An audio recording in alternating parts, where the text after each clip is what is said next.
Cooking Literacy by Raquel Ramirez.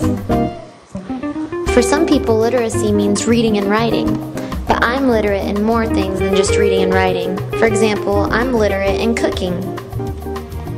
Being literate in cooking means knowing your spices and knowing how to use them when you cook.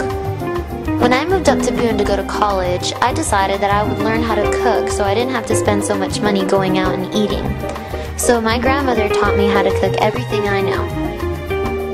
Cooking can mean anything from cooking pizza in the oven, to making cereal in the morning, or to even preparing your favorite drink. Okay, so usually for cooking, we'll need some things called seasoning and marinade. And I'm going to introduce you to some that I personally use. This is called Mojo, and it's a marinade for chicken, pork, and beef. And usually I don't like to put it on chicken, but what you do with it is you put it on after it's already cooked for a while, and you let it simmer, and it gives it a nice lemony taste. This one's my favorite type of Mojo. It's a different brand. As you can see, it's almost gone. It's one of those that you can't really find here in North Carolina, but I get it from Miami. Different labels have different tastes. This is Completa.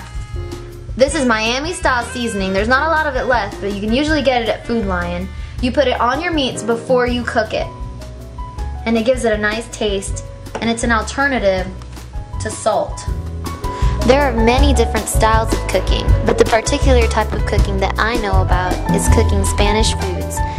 Alright, today we're going to be making some burritos, and the first thing you need to make burritos is some ground beef. It's just about a pound.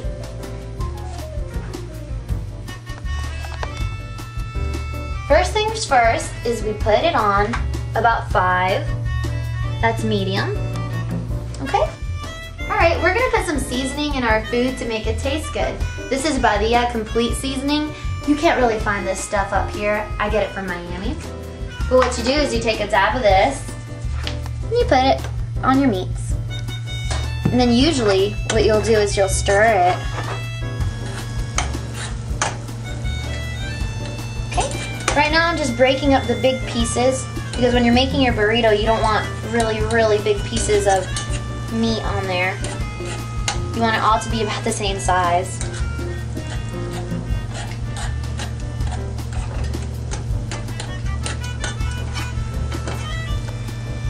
Okay, and now what I really like to do is I'd like to add a little bit of Mojo, which we talked about earlier.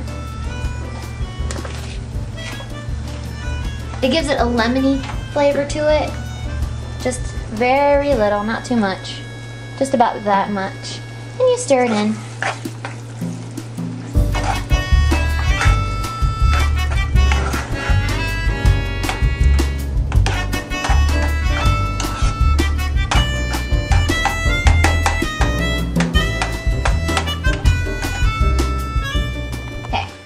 So now that we have all of our ingredients, what you do is you take the tortilla, we grab some ground beef with a spoon. You just add a little bit.